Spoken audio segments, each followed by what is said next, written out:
हौ लाखे यो नेटवर्क पनि चाहिएको बेला त हुँदैन कहाँ पो गयो यो नेटवर्क लाखे यसो गर्दा पो आउँछ कि कहाँ गयो यति फोन गर्नु खोजो लाग्दैन त हौ लाखे नेटवर्क गरे कहाँ पुगेर आएको मास्टर ए म उता कहाँ अस्ति पृथ्वी ध्वस्त हुन्छ भनेर केही सामान किनिएन घरमै भएको सामान लिएछु काम चलाउ गरियो अहिले खाना पकाउने बेला केही पनि छैन नुन पनि छैन मसला पनि छैन त्यही भएर पसल गरेर आएको नि हौ मैले अस्ति भनेको नि केही हुँदैन भनेर हौ त्यतिकै डराइ अब मलाई पनि पृथ्वी ध्वस्त हुन्छ भन्ने त लागेको थिएन क्या तर के गर्नु हल्लाले अलिअलि डर त लाग्दो रहेछ नि सबै हल्लाको पछाडि दौडेर हुन्छ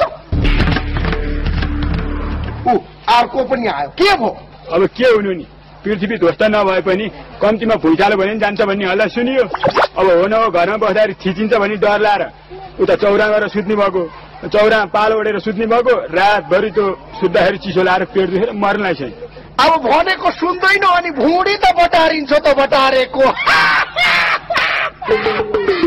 ए न आछ न यहाँ मान्छेलाई कस्तो गाह्रो भइरहेछ अनि यहाँ हेलपोस्टबाट औषध ल्याएर खाँदैछु अनि तिम्रो जाँच सिद्धियो बटारे अब पृथ्वी ध्वस्त हुन्छ भनेर केही पढिएन न पृथ्वी ध्वस्त भयो न अरू केही ध्वस्त भयो पढाइ मात्रै ध्वस्त भयो अब भोलि जाँच छ आजसम्म बिरामी नै छु खोइ अब के जाँच दिने तिनी अनि अहिले सन्चो भयो त अहिले अलि सन्चो भएर 20 को 19 भएको छ अनि के भन्नु गड्याङ गुडिङ गरिसक्यो म कहीँ लो हेरौँ त हल्लाको पछाडि दौडिने हेरौँ उता बिहार कि ब्राजिल भन्ने कुन देशमा त भयभरको जम्मै पैसा लास्ट पार्टी लास्ट डे भनेर खर्लाम खुर्लुम भएछ भोलिपल्ट त छैन पैसा यस्तो त हुन्छ हल्लाको पछाडि दौडिँदा अब पृथ्वी त रहिरह्यो हो कि हामी पनि रहिरह्यो भएको पैसा जति जम्मै गयो सिद्धियो सिद्धिएन हो कि होइन ल भनौँ त हेर न त्यहाँ कति न मैले पैसा सिद्धिया जस्तो मलाई के खानु भने हौ लाखे हल्लाको पछाडि दौडिने चल्ला तिमी पनि त एउटा हुन्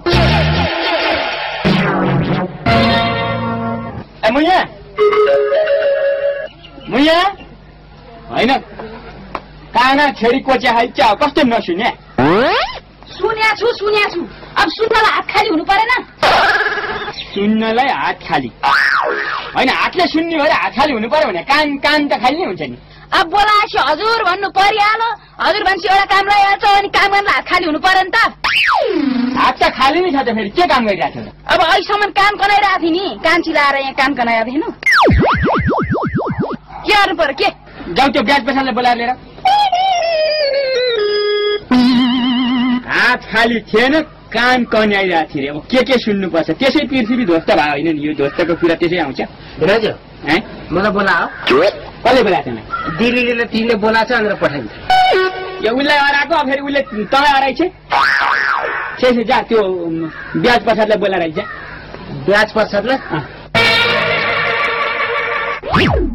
यसलाई अराएको काम अर्कालाई अराएर हुन्छ कहिले अब हाकिमलाई अराएको काम पिउनलाई त्यहाँ हस्ताक्षर गर्दै भन्दाखेरि त्यो चल्ला चाहिने कुरो एउटा हुनुपर्छ नि अनि भिनाजु तपाईँले त मलाई बोलाउनु भएको थियो किन मैले बोला ए भनेपछि त्यो बाङ्रेले तँलाई अराएको होला उता भेटेको थिएँ ए त्यहाँ भिनाजु भएन जा भने होला भन्यो भनेपछि मैले कुरो बुझेँ उसले तँलाई अराएछ यसो गर त मलाई के भन्नु भनेदेखि भिनाजु गएर ब्याज प्रसादलाई बोलाएर आउनु भनेर काम अरा अब म तिमीहरूले भने म मान्छु अब मैले भने तेरे नै अब ब्याज प्रसादलाई बोलाउनु छ भने जान्न त एकजना बोलाएर आउनु तेरा अहिले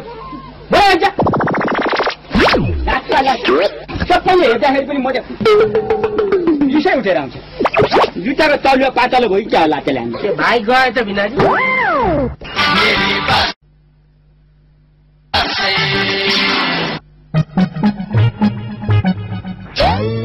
के गर्छस् बुढी यसचोटि धान पनि त्यति राम्रो फलेन जम्मा 30,000 आयो हेर्न है 30,000 मात्रै आयो मात्रै 30,000 हरियो म त सत्यनारायण काशी प्रणाम गुरु पढाइबाट प्रणाम गरे यो लौरो समात्दा यी नानीको त मलाई त बनारस हुँदाखेरि यति धेरै नेस्रो लाग्यो नि यति धेरै नेस्रो लाग्यो नि साह्रै हँसिलो बिहे गरे नि त श्रीमती पनि यस्तै हँसिली हुनुपर्छ है भन्थ्यो अरे क्या एउटाले नि मलाई चाहिँ अलिकति समस्या परेर तिम्रो कहाँ आइरहेछ बहदे। कस्तो समस्या होला गुरु? धेरै ठुलो समस्या त होइन यो। यता आउँछ मलाई 50-60 हजार जति दाम एक हप्तालाई चाहिएको के मिलाउन सकिएला? 50-60 चाहिँ होइन गुरु, 30,000 चाहिँ छ मसँग। 30,000 छ? त्यति भए भइहाल्छ नि। म कन्याका हातबाट मात्रै लिन्छु कि उता हिँडौँ न।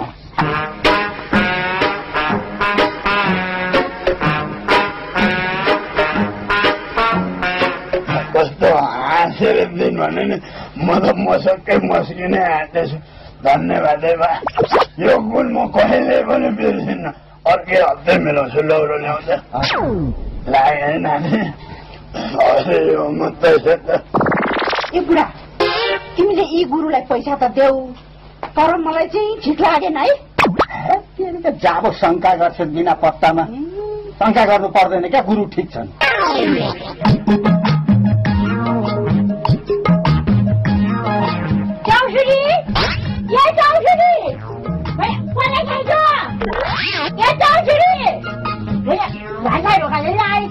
खाने बेला भइरहेछु, मान्छेको ठिक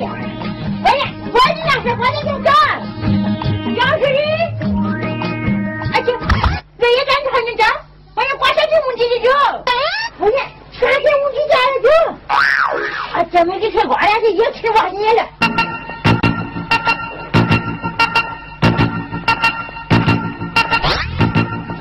होइन सताउन पनि कति सताउन सक्यो भने कहिले नातिलाई जाडो हो ज्याकेट किन्दैन भन्दै आउँछ, कहिले चियामा चिनी छैन चिनी देऊ न भन्दै आउँछ। आज पनि के माग्न आएकी होला, बल्ल जुक्ति लगाएर भयो। आनन्द भयो बल्ल। केही जो मेरी आमै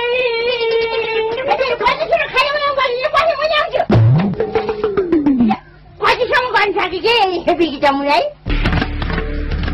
मेरो बल्छी तेरो पैसा खाएर हिँड्ने मान्छे होइन म पनि, जस्तो 2 कौडीको मान्छे पनि होइन। यहाँ 30,000 छ, भोलि बिहान भालेका डाका बाँकी 30,000 ल्याइदिन्छु ल। त्यसले पैसा चाहिँ फेरि लिएर आउँछ तिमी कहाँ? यो पैसा चाहिँ नलिनु नि। यो शनि चलिरहन पैसा लियो भने त माथि एकैचोटि पुगिन्छ। कुरो बुझ्यो? यो पैसा म लिनु, तैँले म त लिँदैन नि, यो पैसा कहिले थियो? तेरिका धर्मसे यो तँलाई मैले उपहार हो क्या, मैले दिएको उपहार छ। अहिले उपहार हुँदैन, भोलि गाउँबारी खोज्दै हिँड्नलाई होला। अहिले मलाई चाहिएको छ यो पैसा, कहिले थियो? त्यो होला धर्मसे, म कहाँ गाउँभरि खोज्छु के ला? तँलाई मैले एउटा साथीलाई सम्झेर उपहार दिएँ। अब मेरो चाहिँ अब भित्र काम पनि छ। म लिन्न यो पैसा, म लिन्न। तेरो घरमा कति काम छ जात? मेरो काम म लिन्न। म लिन्न रे, म लिन्न। मैले दिएको हो क्या, तँ जान। म लिन्न भनेर आछु, म लिन्न। म लिन्न भनेर आछु। कति जबरजस्ती गरेर होला, लिन्न क्या म। लाग्छ मेन यो तकमाको रिबन कसरी पाएको भन्ने कथा त सुनाएकै पो छुइनँ त। यहाँ मेन कथा छ नि नानी, रिबन देख्दै हुनुहुन्छ यहाँ? यहाँ हेरौँ त। मेरो भाइ केटो फेरि मभन्दा 2 वर्ष कान्छो कि ठ्याक्कै म जस्तै देख्छ त फेरि। ल सुनौ है, 1914 मा ठ्याक्क म अगाडिपट्टि जाँदै थिएँ युद्धको मैदानमा। अगाडिपट्टिबाट त ठ्याक्क घेरा हाल्यो है 4 जनाले क्रम्मी। 4 जनाले नि घेरा हाल्यो? के कुरा गर्ने, के कुरा गर्ने? 4 जनाले घेरा हाल्छ? हाल्दैन। अब के भनेको, यहाँ अगाडि उभिएपछि 4 जनाले घेर्दैन त? भाइ पनि कुरा कस्तो गर्नुहुन्छ नबुझेर नि। यस्तो आलो काँचो ठिटाहरूको कुरा नसुनौँ, हाल्छ भनौँ न। वरिपरिबाट घेरा हाल्यो। ल सुनौँ है, वरिपरिबाट घेरा हालेपछि ठ्याक्कै म अगाडिपट्टि, उनीहरूको हातमा पनि राइफल, मेरो हातमा पनि राइफल, ठेक्क निकालेर टटङ ढिस गरी पो हाले त। के रे यो टटङ ढिस भने? अब टटङ ढिस भनेको त बुझ्दैन त्यति पनि। टटङ ढिस भनेको बन्दुकमा गोली लोड गरेको नि। त्यसरी भन्नु पर्यो नि त। भन्दैछु त। अब टटङ ढिस गरेर ठ्याक्क लोड मात्रै गरेको थियो वरिपरिबाट। उनीहरूले पनि ताक्यो। उनीहरूले ताक्नुभन्दा अगाडि मैले अघि नै गोली फ्याँकेँ। 4 जना स्पोट डेड। 4 जना पो स्पोट डेड त हो। मेन कुरो त भनेकै पो छुइनँ। के हो? 4 जनाकै हातबाट गोली छिरेर टाउकोबाट फुत्दै निस्केको। अब पत्याउने कुरा हो त बा। अब हातबाट गोली छिरेर टाउकोबाट निस्क्यो अरे सँगै कुरो गर्छ त्यही भएर त नसुन्नु अब मैले भनेकै छुइनँ बिचमा पक्कै बोल्छ त्यति बेला चारैजनाले हेलमेट मिलाउँदै रहेछ गोली हानेपछि यताबाट छेडेर उता टाउकोबाट निस्किँदैन त त्यति बुझ्नु पर्दैन कसरी बुझ्ने अब चारैजनाले एकैचोटि टाउकोमा हात लगाएर कनाउँछन् त कोही हेलमेट मिलाउँदै थियो कोही टाउको कनाउँदै थियो कस्तो नबुझेको के भएको यो मान्छेलाई कसले लिएर आएको पुरै यो सुन्दै भन्नलाई नि ल ब्याज पैसा फेरौँ त बुझेर कस्तो राम्ररी बसिरहेको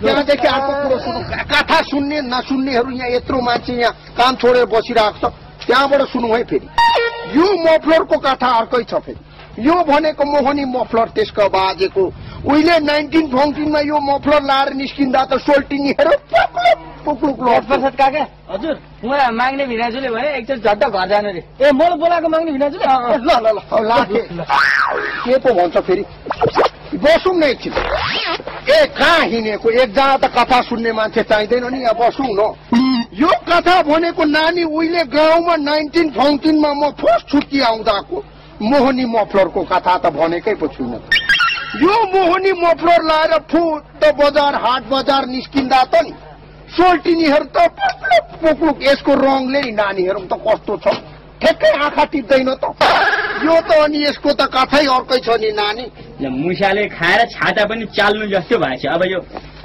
न मुसाले खाएको भनेर डाँडा मात्रै ओढेर हिँड्नु मिल्छ हो माग्ने बुढा सिलाउनु पर्ला किन बोलाएको मलाई ए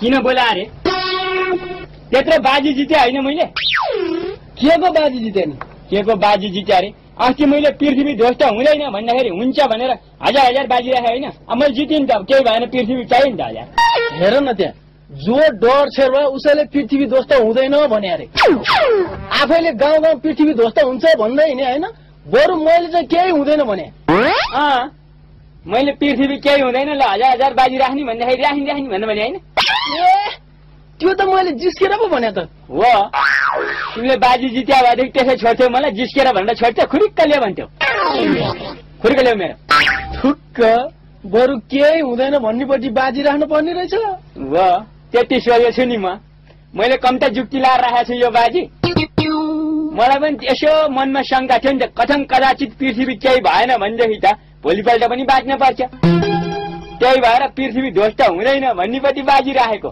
ध्वस्त भएको भए तिर्नै पर्थेन अब बचियो चाहियो नि हजार त ए हो त साथी कस्तो बुद्धि होला सुख छैन ए मेरी बासै ए मेरी बासै